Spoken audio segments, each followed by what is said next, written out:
Students, welcome to Sunil's tutorial. I am Sunil Midwani and today we will be doing this chapter called as coordination compound. Now, let's see some other theories for coordination compound. Let's see Civics theory.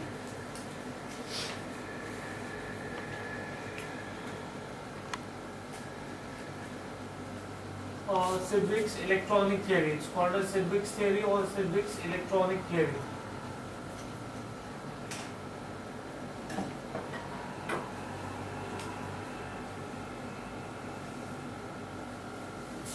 Now, Civics electronic theory, it only extends the theory that was propounded by Lewis.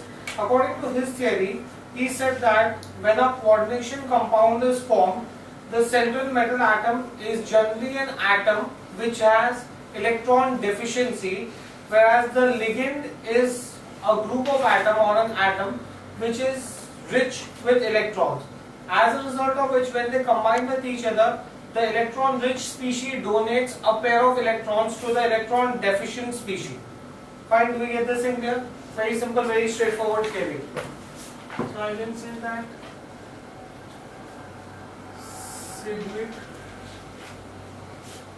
gave the concept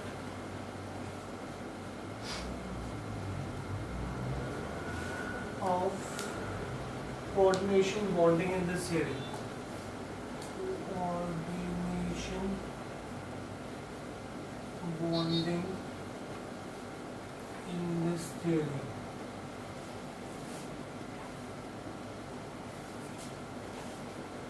Right? According to the theory, the coordination bond is formed. According to theory, coordination bond is formed. Coordination bond is formed between central metal atom. Between central metal atom. Between central metal atom, which is electron deficient species, which is electron deficient species, and is of D block,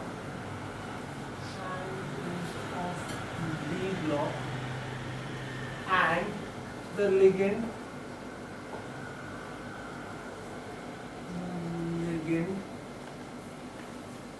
with one electron which is electron rich. So you have a bond that is formed between electron deficient species and electron rich species. Ligand donates the electron pair to the central metal atom. Ligand donates electron pair to central metal atom.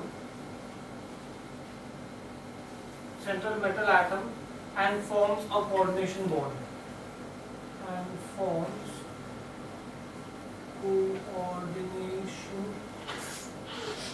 Coordinate bond. Right? So that was his theory. Fine, do we get this in here? Okay, so that was Civics electronic theory. Next, what do we understand by effective atomic number?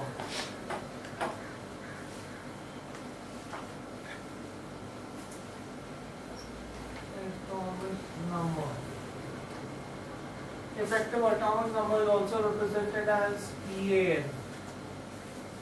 Right? Now, this theory of effective atomic number was also propounded by Civic. Now, according to him, he said that metals will continue to accept electron pair till the total number of electrons that the metal ion has does not become equal to the closest next higher noble gas. That means, for example, if I give you an example, suppose, let's give you a very simple example. For example, if I had sodium, for the timing, let's assume that sodium is a D block metal. Sodium has one electron in its outermost orbit. Now, the closest noble gas that you have is neon, helium, neon, is neon or xenon. Now it has one electron in its outermost orbit. To get the closest noble gas configuration, it needs another 7 electrons in its outermost orbit. Therefore, it will go on accepting electron pairs till the time it reaches the closest noble gas electronic configuration. Fine, do we get this in clear? So in that case, sodium would have accepted 7 electrons so that it reaches the closest noble gas electronic configuration. Right, do we get this in clear? So he said that metals will go on accepting electrons till the time they don't reach the closest noble gas electronic configuration. And to do so, the number of electrons that they accept is called as the effective atomic number. Right? Very simple.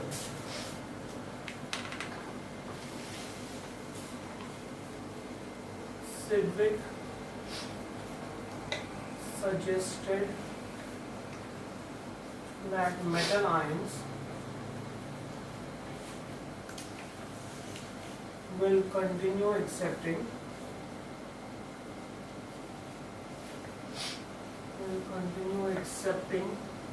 electron pair till the total number of electrons in the metal atom in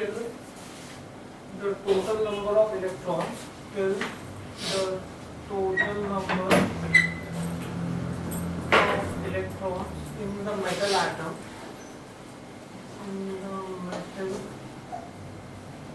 ion or atom, and those donated by ligand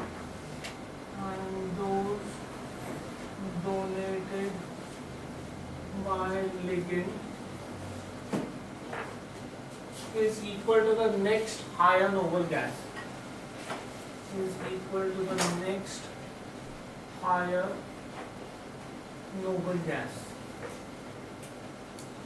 Right? That is what is propounded. And the total number of electrons is called as the effective atomic number. This total number of electrons is called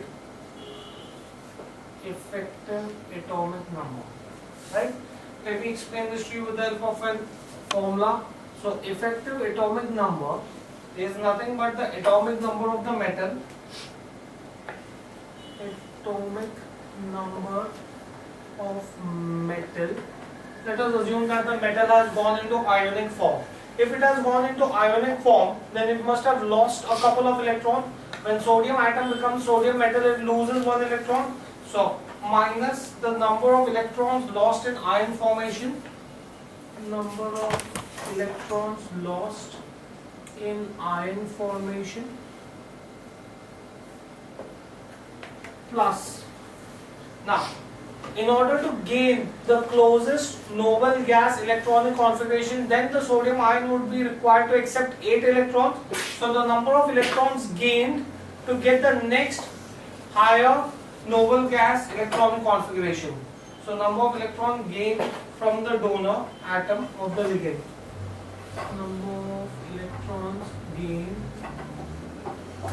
by the donor. Number of electrons gained by the donor or gained from the donor. Number of electrons gained from the donor atom of the ligand.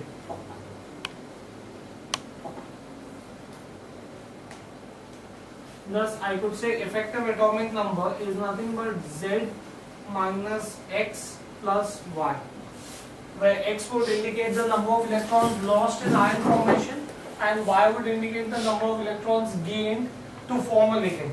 Right? Let's consider an example for this. Let's consider FeCN 6 negative 4. Let's try to find the effective atomic number of this. Now, iron has atomic number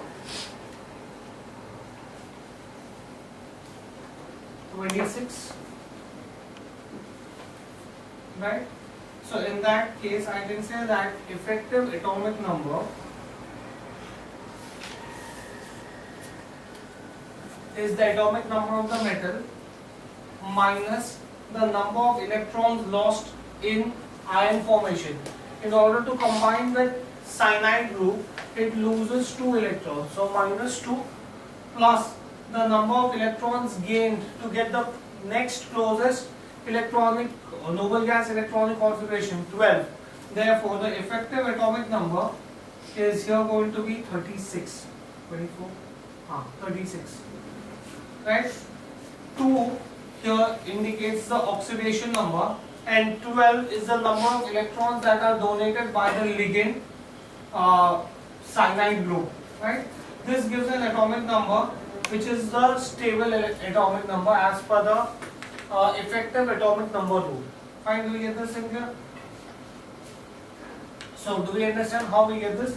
Next comes a very important part. The rules used for naming of a coordination compound.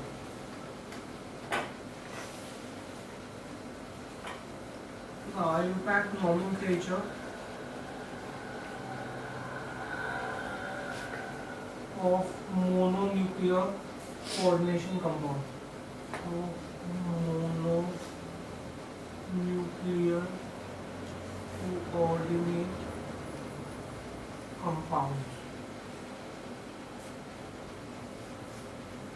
Right? Now, let's see rule wise.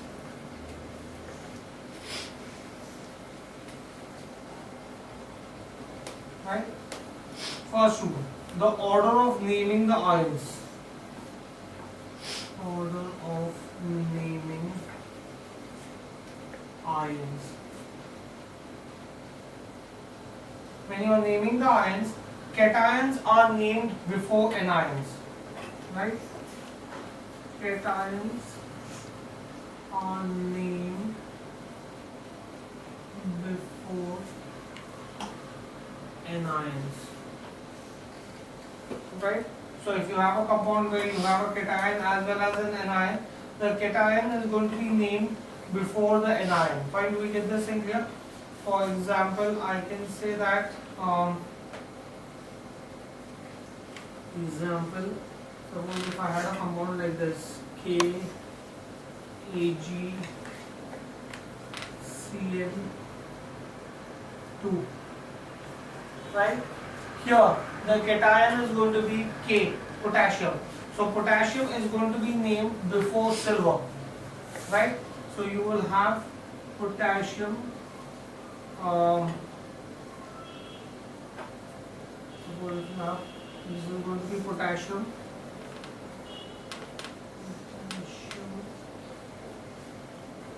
Cyanoargentate. 2. One. How this is, we'll go on as we go on with the rules. I'll explain this to you. So, order of naming, cations are named before anion. That's the first rule. Next, second rule.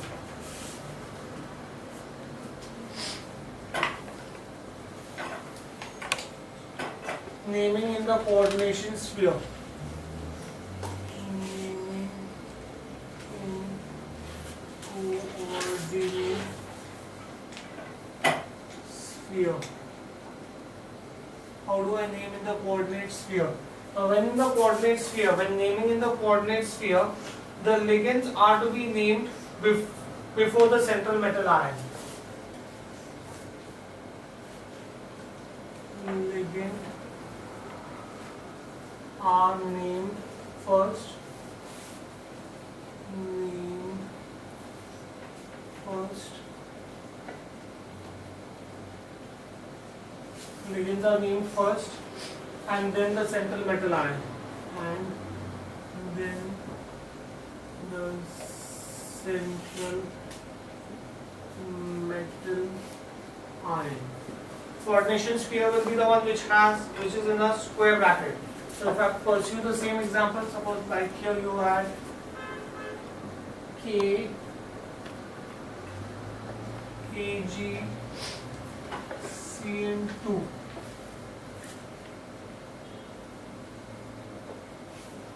Right? inside the sphere you have silver and you have cyanide, right?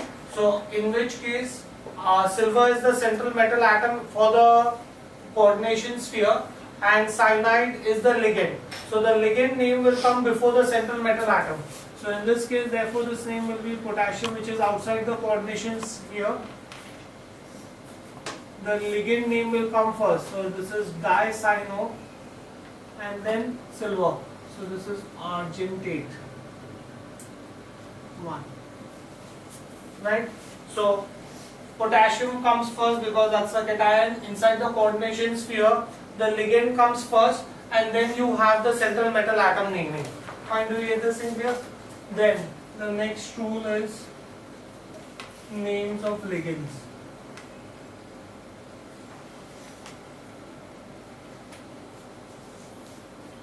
Now remember, when I was teaching you about ligands, I taught you that they can be classified as positive and negative ligands, right? So names of negative ligands end with O. Names of negative ligands end with O, and names of positive ligands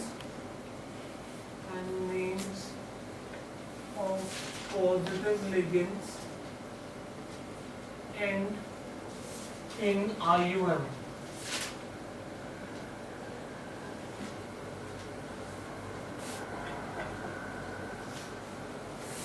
Fine, do you get this in here?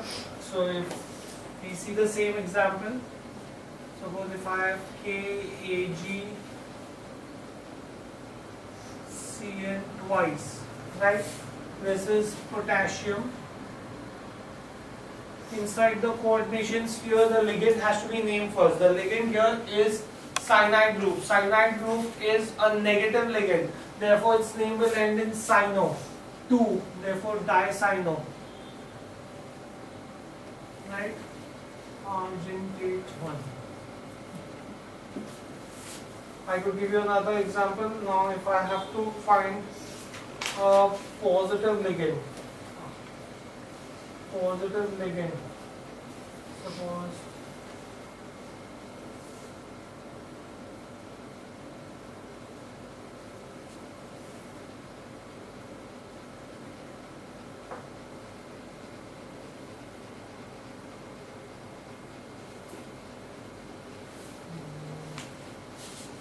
as we do the naming, we will come across the positive ligand. But if you have a positive ligand, then its name would end in IUM. Fine.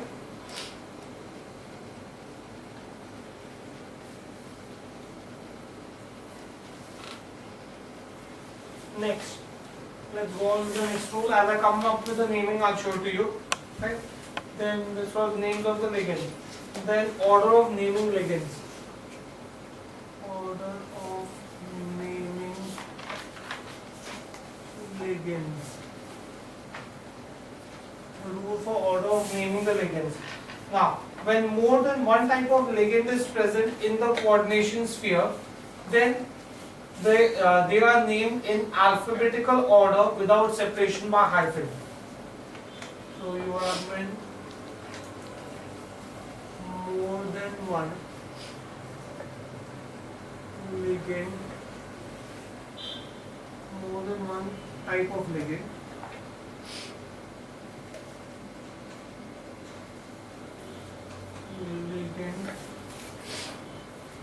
are present, then they are named in alphabetical order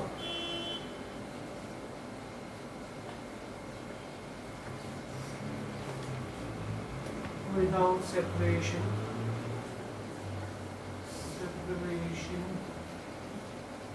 by hyphen. Right? For example, let me explain this to you with an example. Suppose if you had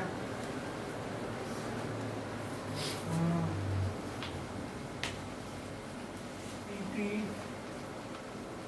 NH34 NO2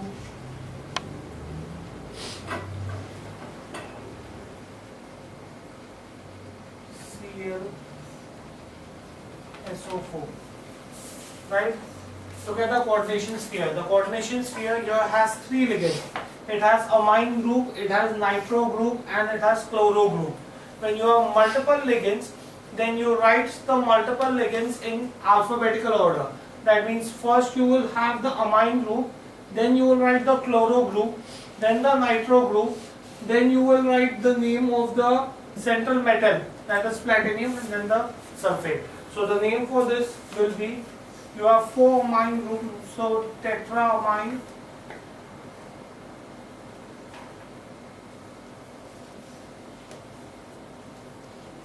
then you need the chloro group, chloro, then comes the nitro group, then comes the central metal atom, that is platinum,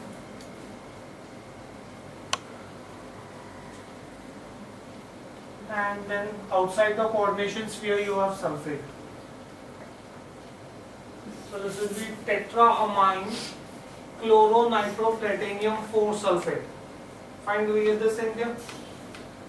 Okay, so that was order of naming the ligands. So when you have multiple ligands, you name them in alphabetical order, right? Then numerical prefixes to indicate the number of ligands.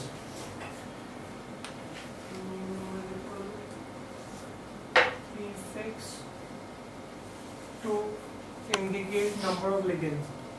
Indicate number of ligands.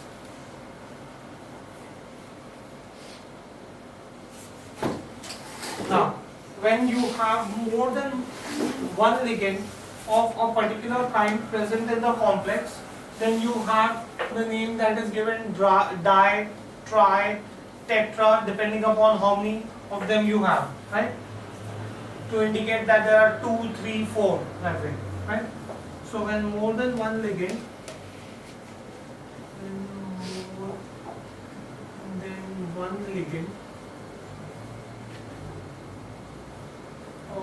of a particular, and more than one ligand of a particular kind are present,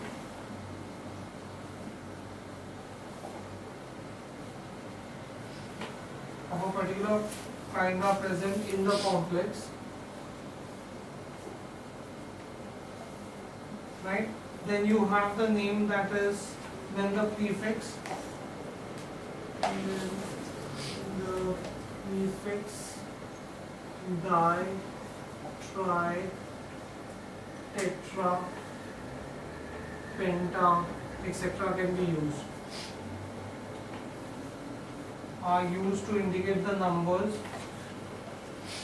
Are used to indicate numbers 2, 3, 4, 5, and so on.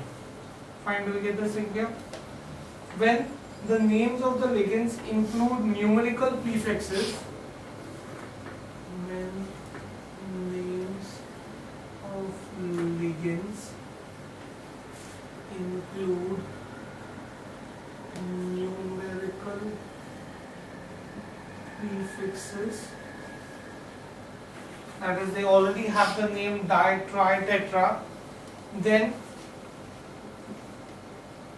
the prefix bis, tris, tetra case are used, etc. are used. So if it already has, if the ligand already has the prefix di, tri, tetra, then in that case you want to indicate that there are 2 such bi ligands. So in that case, then you will use the prefix bis, tris, tetra case, so on, right? For example, if I have to say, suppose if I were to consider example, say CONH3 rice NO2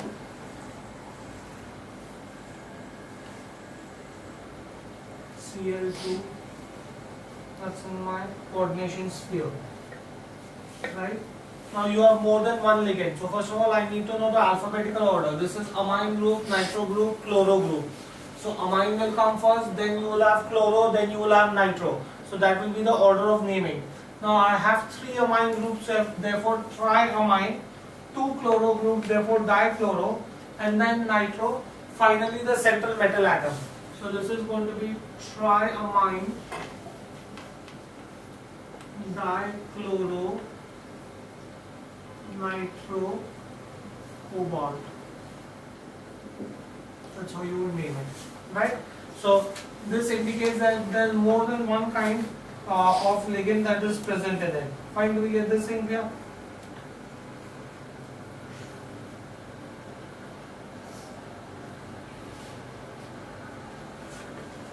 Next, let's see another rule. Endings of the name. Endings of name. Now, when the complex is anionic, that is your central metal atom, right?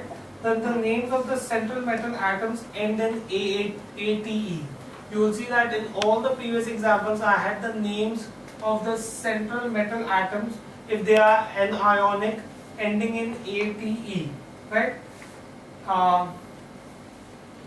So I can say when the complex is anionic,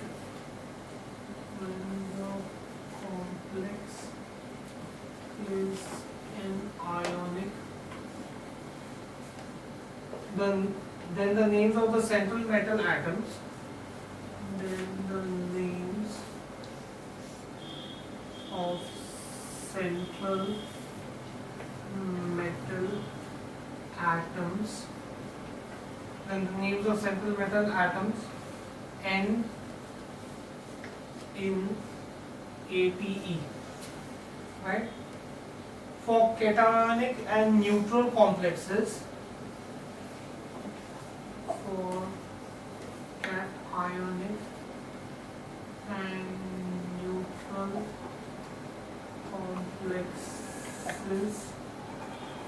cationic and neutral complexes, the names of the central metal atom are written without any characteristic ending. For example, in the previous example that I gave you, triamine, dichloro, nitro, cobalt, that was not anionic, so I wrote the name of the central metal atom as it is, right? So for cationic and neutral complexes, the names of the central metal atom, the names of central metal atom is written without any characteristic ending. Is written without any characteristic ending.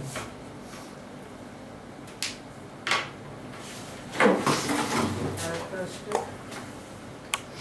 ending. Fine, do we get this in here? Let's give you a couple of examples for this. For example, I can have Fe is going to be written as ferrate, which indicates that it is an anionic. It is an anionic in the complex, right? Then Cu can be written as cuprate. Then you have Ag, which is written as argentate. Then you have Au, gold, aurate, Sn, tin, stannate. So these names would indicate that the central metal, that the complex is anionic. Fine, do we get this thing here? Next, the next rule is oxidation state of the central metal ion. Oxidation state of central metal atom ion. Metal atom or ion. How do I find out the oxidation state of the central metal atom? in order to find the oxidation state is always written in Roman numbers in small bracket without any gap after the central metal atom. I'll show you that with an example. Let me write the rule first. It is always written in Roman numeral.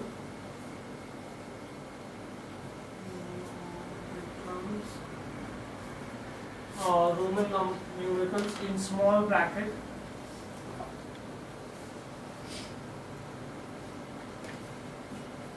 without any gap,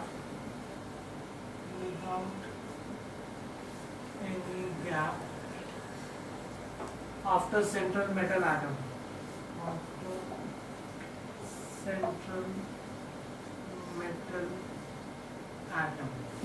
Right? For example, if I give you the example,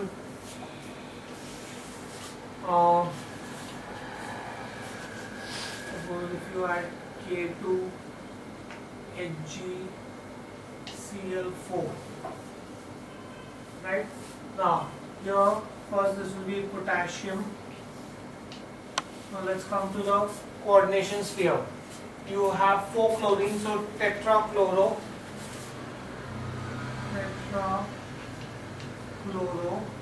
Mercury is written as mercurate. That means the complex is anionic, right? And after that, in brackets, small brackets, I'm going to write Roman number 2. That Roman number 2 there indicates that the oxidation state of mercury is 2, right? So the oxidation state of the central metal atom is written at the end, just next to the central metal atom in small brackets in Roman numerals. Fine. So that's how you find out the oxidation state. Then next rule, bridging group for bidentate ligands. Bridging groups for bidentate ligands.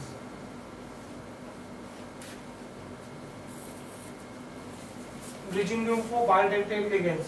For ligands which act as a bridge between two metal atoms, the Greek letter mu is written before their name. For ligands which act as a bridge,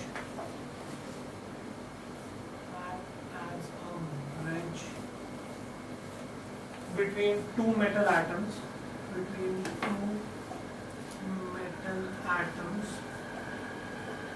Greek letter mu, it's this way, is written before their name.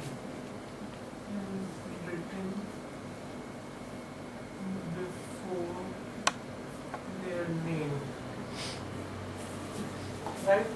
Let's see if I can give you an example for this.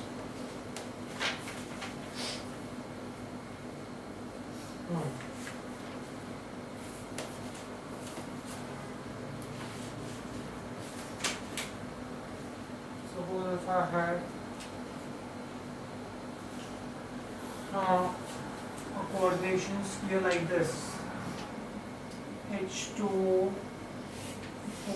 Fe OH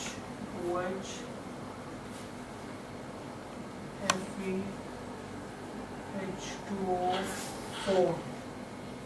That's my coordination sphere, and then I add SO4 2. Right? Now let's try to name the compound. Now, what are the ligands that you have? One, water, which is aquo. Then you have OH, that is hydroxide. Right? So when you have multiple ligands, you have to name them in alphabetical order. That means aquo will come before hydro, right? Moreover, here you can see that the hydroligand has been used as a link between two metal atoms. I have a metal atom here, I have a metal atom here. The two metal atoms have been linked with the help of this hydroligand, right? Now, how many aquo do we have? You have 4. So starting from one end, tetra aquo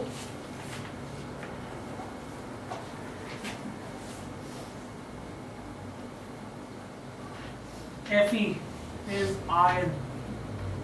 The oxidation state of it is 3. Right? Now, the hydroxy, you have one hydroxy here, you have one hydroxy here. There are two hydroxy, therefore this should be dihydroxy. Moreover, the dihydroxy ligand has been used as a bridge between two metals, therefore this will be written as hyphen mu hyphen dihydroxy. The mu indicates that it has been used as a bridge between two metals. Then on the other side of the bridge you have again aquo group and iron. So you have four aquo group. So tetra aquo, right? So that's your tetra aquo. Then you have iron again. So iron 3, oxidation state of which is 3, and then outside the coordination sphere you have sulfate. So tetra aquo iron mu dihydro oxy tetra aquo iron sulfate, that will be the name of the coordination sphere. Fine. So do you understand what is mu used for? Mu is used for connecting between two bidentate ligands. If you have a bidentate ligand which is connecting two metal atoms, then to indicate that you use the word mu, right? Then next two, point of attachment.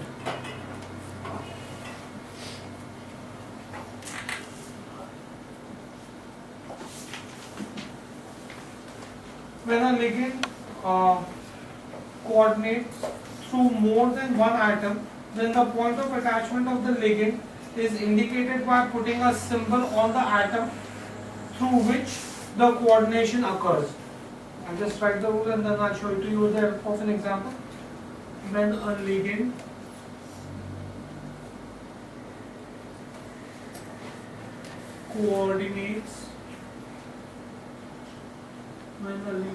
coordinates through more than one atom,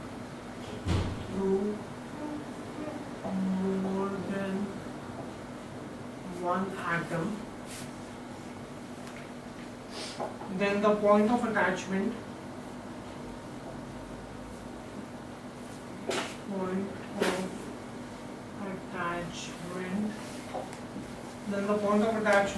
of the ligand is indicated.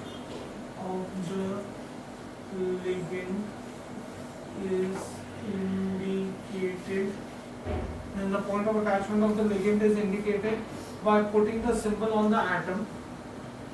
By putting the symbol on the atom through which the coordination occurs. On the atom through which the coordination occurs.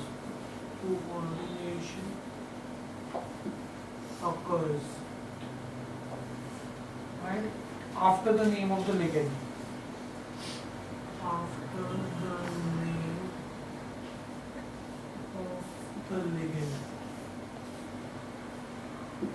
Fine. Let's show you this with the help of an example. Now, we know that suppose if I have NO2, right? In that case, the point of attachment is going to be on through nitrogen. So therefore, this is going to be written as, after the ligand, you will write the name nitro. Why nitro? Nitro indicates that the point of attachment of the ligand is through nitrogen. Suppose if I have ONO ligand, this is my anionic ligand ONO. Here the point of attachment is oxygen. So in that case, after the ligand you will write the name nitrito. Right? Suppose if I had, say, S CN, right? Here the point of attachment of the ligand is through sulfur, so this will be written as thiocyanate. This will be written as thiocyanate, right? Suppose if I had point of attachment through, say,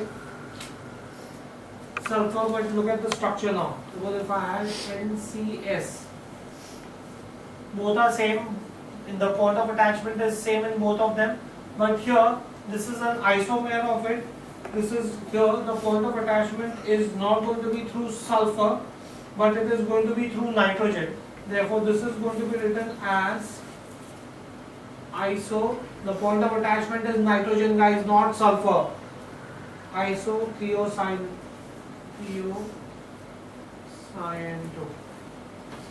Right? So those are all the rules that are to be used for naming of a coordination compound. Right? Okay, we'll stop this here for the day. Thank you very much.